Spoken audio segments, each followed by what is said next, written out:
Welcome to Faith Stories with Dawn DeMarco Buck. In the same way, let your light shine before others so that they will see your good works and give glory to your Father in heaven. Matthew 5:16. And welcome to Faith Stories. I'm Dawn DeMarco Buck. So, what is Faith Stories? Faith Stories are Christians from all walks of life who share their stories of faith, hope, and love. And my prayer is that you would come to know your Lord and Savior, Jesus Christ. How do you do that? Through His Word, which is the Bible. So if you need a Bible, please reach out to me at faithstorieswithdawn@gmail.com. All right, you guys, I'm going to do this every week. It's my beautiful dear friend Stacy. She passed away in September of 2024. She wrote this amazing book, and if you have any young kids, teenagers, whatever, please check this out, because it's about a young girl who got into a huge fight with her mom, ran away, and got caught up in the sex trafficking ring. It's worth the read, like $17, $18 on Amazon or Barnes & Noble. And today would be Stacy's 50th birthday, so please buy her book. All right, you guys, we're going to take a quick break, and we'll be right back. Broughton Garage Door Sales now offers you a difference with the LiftMaster Secure View Ultra Quiet Smart Opener with camera, LED 360-degree lighting, and battery backup. Built-in camera adds video and two-way audio communication to the MyQ app. You can control, secure, and monitor your garage anytime, anywhere from your smartphone. Schedule today at broughton.com. Just simply call Broughton. We open doors for you. Tavilla Properties, located at 11471 West Sample Road, Suite 17, located in Coral Springs, Florida, for all your commercial needs. Call Jan at 954-341-1632. That's 954-341-1632, or visit www.tavillaproperties.com. Welcome back to Faith Stories. If you have any prayer requests, please email me at faithstorieswithdawn@gmail.com. That's faithstorieswithdawn@gmail.com. And we're back. Okay, my special guest today is Dr. Jeff Hazim, and he's going to share his story on how he came to know the Lord. So, Jeff. Dawn. Let's talk. So there is a chalk line. I know, right? There is a chalk line when you come to the faith. I can talk. Right? Can you imagine being a host and you can't talk? That's not good. So let's talk about how you came to know the Lord, because you were brought up in a Catholic household and you went to Catholic private school. And when you were in the 4th grade, I'm going to let you take it from there. Yeah. So. And this isn't anything against Catholics. This is just his experience. I mean, I grew up Catholic. Yeah. I didn't really know all that much of what that meant. Yeah. Growing up, I knew the difference was you went to Catholic school instead of public school in New York City, and so that was a big thing. And I grew up in a household with pretty typical fighting parents. My dad was he liked to drink, and he liked the ponies. He liked the ponies, so he liked to gamble. So we often were in a situation where money was scarce, and yet my mother would work hard, and she had 4 children, and she put us all in private school, Catholic school. Right. And anyway, would go to church, was kind of like a Easter, Christmas Catholic, whatever. I knew about Catholicism and in school. And then in 4th grade, I'll never forget getting taken out of the classroom in the middle of the day, brought to some office where my siblings oh my God, I'm in trouble, what I do. And we were removed from the class and sent home because our tuition wasn't paid. So they had your siblings there in the office, and then... Yeah, they were pulled out before me. They were waiting for me. And then where was your mom in this? She was working. So she was working. So they literally They just sent us... I'm sure they talked to my mom somehow. Okay. Anyway, they sent us home, and I thought in that moment, I hear a lot of things about God, but this doesn't add up. Like, this doesn't jive with that. And I don't know if I knew the word hypocrisy in 4th grade, but it felt like it was off. And I vowed at that moment that Catholicism wasn't real, and I wanted nothing to do with this. And you're what, like 8 or 9 years old Yeah, at this fourth point? grade. Yeah, I graduated when I was 13, so I was, yeah, probably that. And then, but I stayed in Catholic school. I find it fascinating, though, that they thought that was a good idea to do. I don't know what they were thinking. Yeah, I I really think that wasn't was in their mind. I just knew that it didn't seem right to me. No, not at all. So I disconnected emotionally, thinking this is not real. But when I finished 8th grade and had an option to pick a high school, I did pick a Catholic school, but that's because they had the best baseball team, and I wanted to play baseball. So Can I ask you a question? At that point in time, were you angry with God at that point, or just angry at what had transpired? I wasn't even thinking about God. I was just thinking whatever they're teaching me doesn't make sense. Right. And so I'm like, I want nothing to do with this. And I picked a Catholic school, which had, we had Bible class every year. We went to chapels and church and stuff like that, but it didn't make any. Nothing resonated. I just picked it because it was instead of going to public school. Right. To me, it was public school or Catholic school, and then I graduated and went to college, and God really wasn't on my mind much, but through my latter college years and before, by trade, I'm a chiropractor. Right. And so leading up to my chiropractic education, which was very, very intense, I felt like I wanted to know God. I felt like there was a God, and I wanted to know God. And especially towards my latter chiropractic years, I got into, chiropractic can be a pretty new agey profession at times. There's plenty of great Christian chiropractors. Right. Sure. But, it tends to have some spiritual, it attracts people that have, like the New Age world. And New Age people that are into New Age, they're very nice. They're very, oh yeah, absolutely. They love humanity. They want to help. They're loving people. Like I felt like that. Yeah. So I was attracted to that kind of brand. And, but I had this tugging on my heart always to know God. By the time I graduated, I was only 25 years old.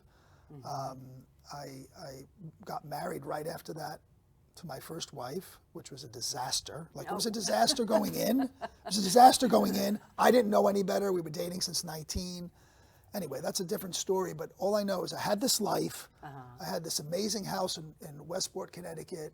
I had a practice. I was in private practice. I had a sports car. I had everything that you would think somebody would want. Right, all the material things, but you still felt completely empty. Yeah. Like I felt and you were like married, and your wife, was she also into New Age as well? Totally into New Age stuff. Okay. Right. Okay. All right. So then what happened? So I was searching. I was constantly searching, and all of my life outside of my marriage, like at home. In my beautiful house, life was not great. Friends were great. Other family members were great. So life was great. Practice was great. Money was great. At home, terrible. And this longing that that I was missing something. Right. And every time I searched for something, gurus and New Age stuff and whatever, Eastern things, every time I would come to the end of those, I would be like, yeah, this is just... It's not working for you. This is just not... This is garbage. Like, this doesn't add up. Like there's something missing at the end. It's like you throw something against the wall, it can't stick. So it was in this constant cycle. You were searching constantly for searching. something. I can remember, I had this big clinic, and one room was this big room with skylights and trees in it. And I remember one day in the middle of patients, like in the middle of the day, where it was like lunch break, standing in the middle of the room and like putting my hands up and like crying out to somebody saying, I know you're real. I don't know who you are. I will do anything to know the truth of who you are. Like that was literally the prayer in my heart. And I didn't know who I was praying to. I just knew I was desperate. And then one day I was like maybe a couple years into practice, living in So how much time you did that, but then how much time until that next? So New Agey stuff started like midway through school. So it was a couple of years of that, a couple of years of being in practice, and roughly, they say 2 or 2.5 years, maybe, give or take. I was in my beautiful house, actually in my backyard in Westport, Connecticut, and I heard in my heart, in my mind, these words, read the Gospels. Now, I didn't know then what I know now, that was Sure. God speaking. I didn't like, oh, God spoke to me. I just knew I had that impression. Now, as a former Catholic, I knew what the Gospels were. I had a Bible. Because you were taught Because that. who doesn't have a Bible, right? Right. So I had a Bible. Ah, but do you read it? So I read it. There's a big So- difference. You can own a Bible, doesn't mean you read it. Exactly. So I read the Gospels. I don't think it took me more than a few days to read all four Gospels. Okay. And when I was finished, this is the moment that changed everything. I hadn't gone to any church. I hadn't been to any services or anything like that. I was in my room, and I remember thinking this precise thing. I believe everything I just read. I believe Jesus is who he says he is. Jesus is the one I'm looking for. Right. I must be a Christian. That was my, matter of fact, I might have even thought born again, although I didn't really know what that meant. That terminology, But I remember thinking, I must be a Christian. And in the moment, that moment that I acknowledged that I believed in Jesus, whatever I had just read, it was like the whole world went from black and white to color. It was like every anxiety and every question that I'd asked over the years, like, I want to know who you are, I just need to know the truth, was answered in an instant. Every feeling that I didn't know the answer disappeared. Wow. And everything became bright. Now, my life with my ex-wife, who's my ex-wife now, was still the same. All the living situations stayed the same. But I had such peace and joy knowing that I'd found the truth, and I became a voracious Bible reader and Bible studier instantly, like literally. Had a friend who took me to his church, which I'd never been to, Times Square Church in New York City. Oh yeah, I that's a very popular. I would literally drive from Connecticut twice a week to go down to Broadway in New York to go to church, and it was like a wild, amazing scene of gospel singers and praying in tongues and just unbelievable messages that would blow you back in your chair. I would feel literally like Drop the mic. No. mic drop. I would literally feel like I was stuck to the chair, my hair was blowing back, and then I would stagger out of church, and it would happen like multiple times a week, and I couldn't get enough of it. Isn't that's so powerful. That was the whole beginning of my faith walk, and it was a year into this. I'll never. This is another moment. I thought to myself, and again, I didn't know what it meant to go to church and somebody to tell you, oh, you need Jesus. I only knew this experience. Right, which is so powerful in and of itself, Correct. Jeff. I mean, to have that experience, because most people will come to know him through, well, and you can't put God in a box. That's the thing. He meets you, I always say this, he meets you where you are, but doesn't keep you where you are, because he's going to take you where he wants you to go, right? Correct. And so, you know, I'm living this born again life. I'm on fire for Jesus. Like, I can't get enough. I can't hear worship without crying. I can't go to sermons without getting wrecked, like over and over and over again. And like a year in, somebody says to me, oh, when did you pray the sinner's prayer? And back then, this is going to date me, but back then, there was no like Bible apps and so on and so forth. Right, you couldn't just like Google it, right? The cell phones were this big. They had They one were, color. like, huge. They had one color on the screen.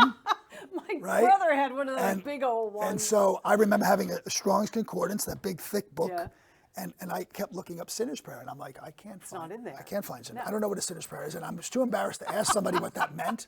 So eventually figured it out.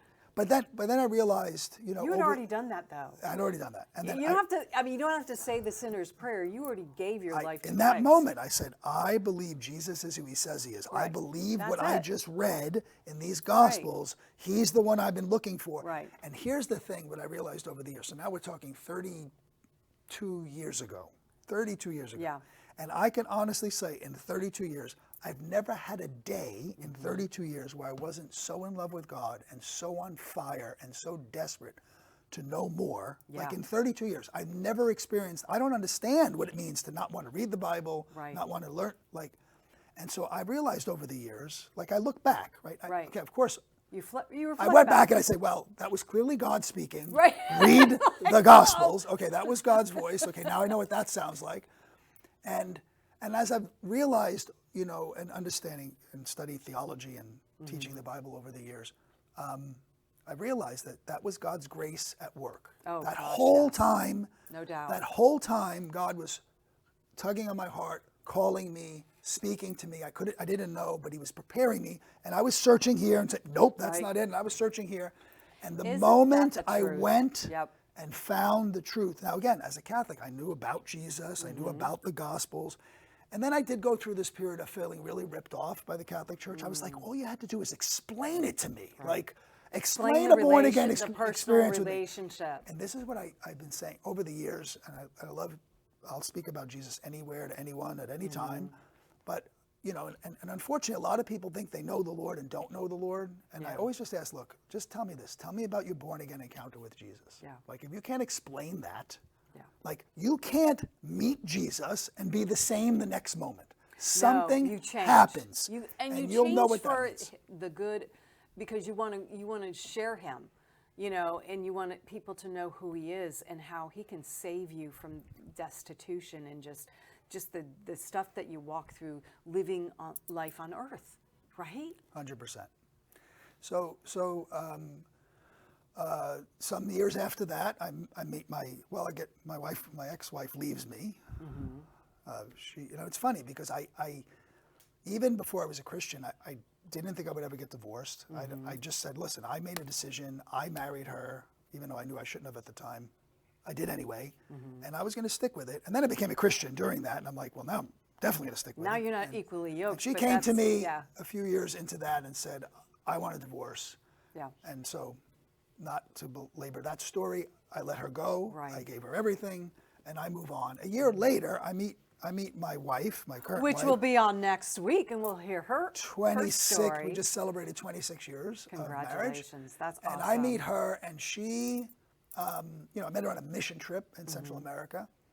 You know, same love for the Lord, and That's what I love about God, because Exactly. it's like he knows the moment he knitted you in your mother's womb, right?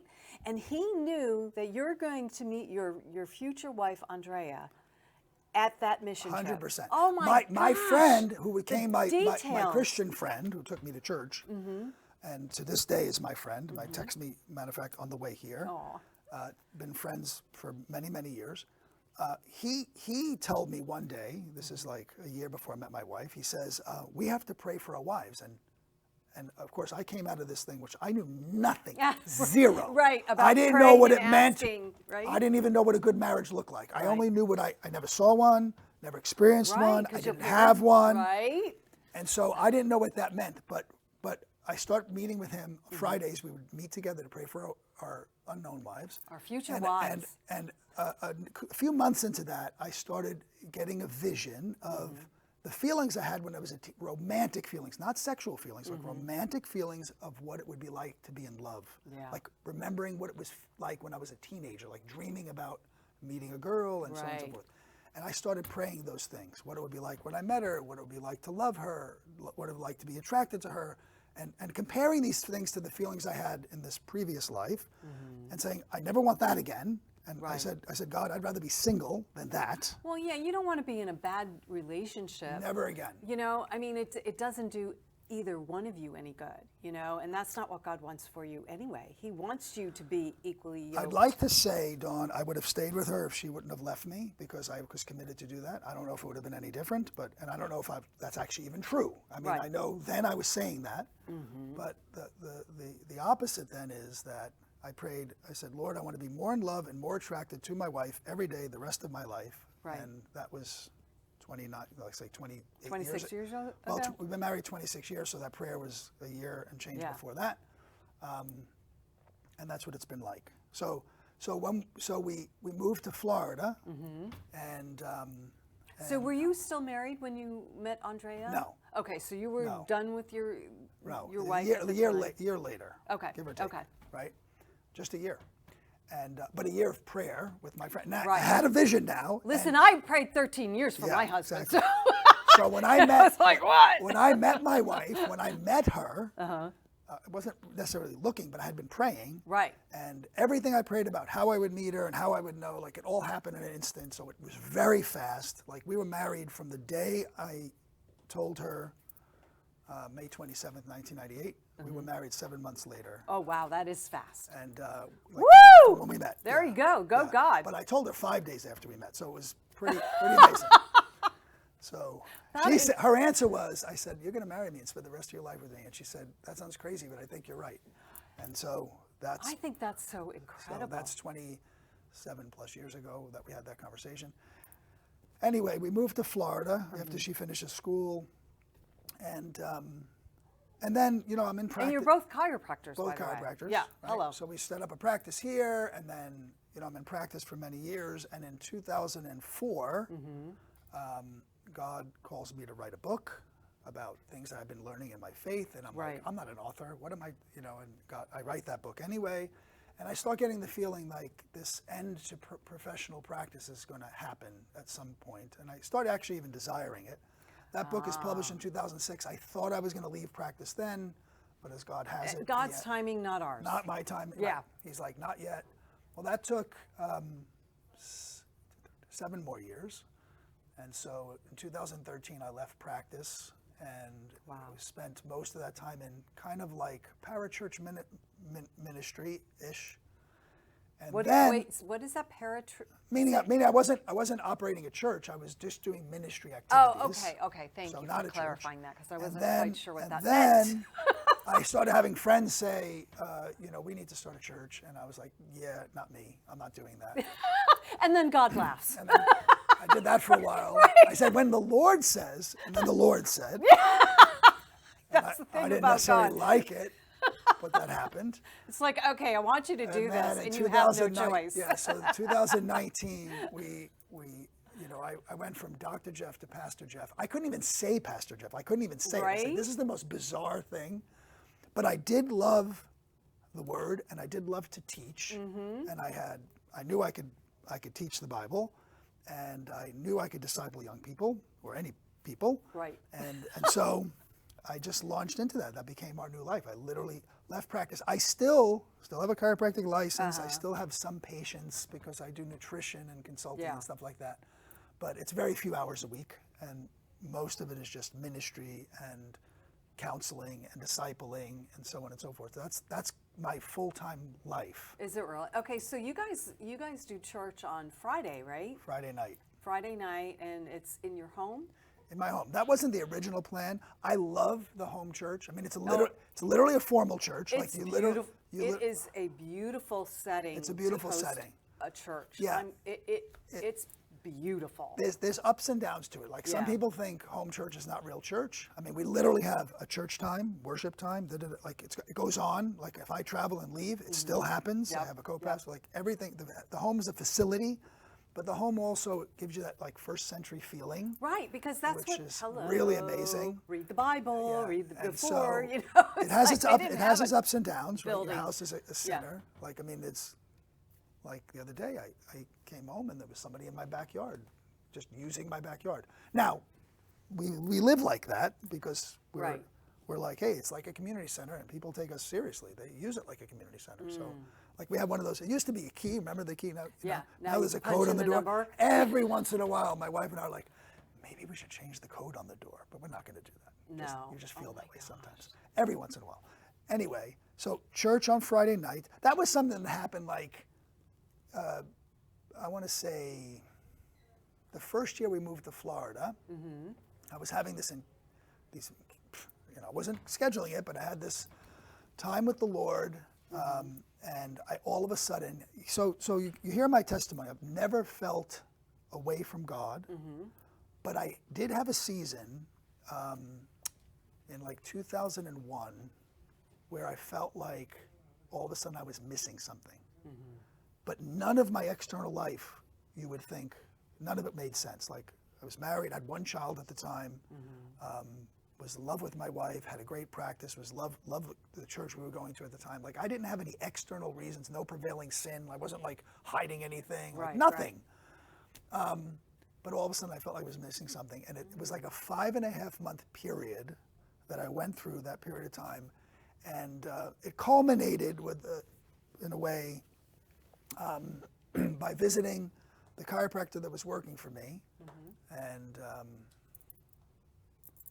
the chiropractor that was working for me was a young Jewish girl who my wife knew a little bit in school, and she had come to the Lord towards the end of her schooling. So she was raised like Reformed Jew, came to Jesus, called my wife when she moved back from Atlanta to Miami to ask her about how to deal with the New Age prevalence inside the chiropractic world as a new Christian.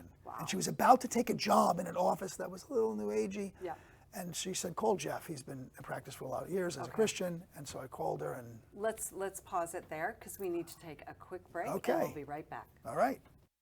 Broughton Garage Door Sales now offers you a difference with the LiftMaster Secure View Ultra Quiet Smart Opener with camera, LED 360-degree lighting, and battery backup.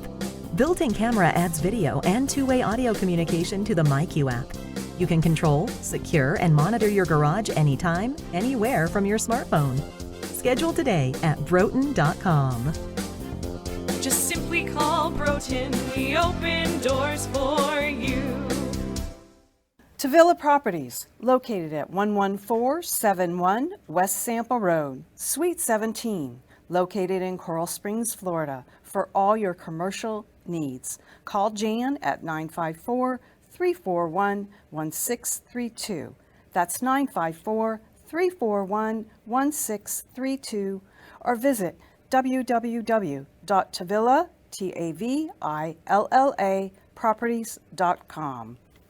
Welcome back to Faith Stories. If you have any prayer requests, please email me at faithstorieswithdawn@gmail.com.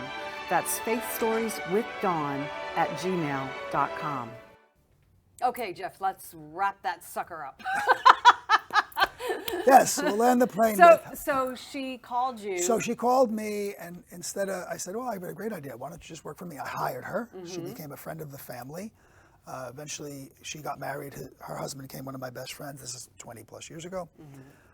But anyway, what happened during that little season of my life after this 5 months of trying to figure out what was going on is we were down in Miami at the aquarium with my little baby son, and we stopped in to see her at her mother's house. She was visiting her mom in Miami. Her mom was a Jewish believer also, and on the television was a program running, like a cassette tape, or called something like Seeing Jesus in the Feasts of the Lord. And so as soon as I saw the first set of imagery about Jesus and the feast, I didn't know what the Feasts of the Lord were. I was a Christian 10 years, I still didn't know what they were. There's all new things always. Anyway, I literally locked onto that. God spoke to me and said, that's what you've been missing. And I started studying the Hebrew roots of Christianity and how that was. So eventually became like the rich part of my faith. And so when we started the church, we put it on Friday night, mostly because of the Sabbath. Right.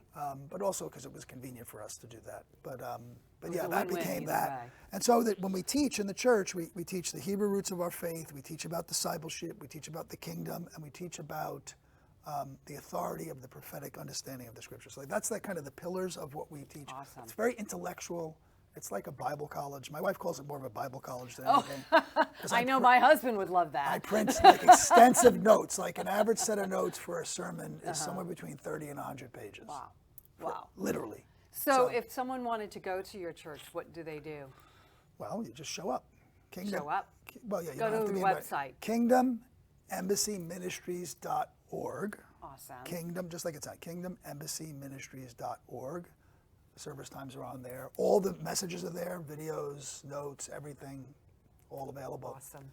Well, thank you so much. You're welcome. It was so good to see you again. It was good to see you. So my next week's guest is actually his beautiful wife, Dr. Andrea Hazim, and she'll be sharing her story on how she came to know the Lord. So I'm looking forward to next week at 3 o'clock. Don't forget, please join us, and also share, and check out social media. We'll see you next week, you guys, at 3 o'clock. Have a blessed week. Thank you for watching Faith Stories, where you will hear stories of hope, faith, and love.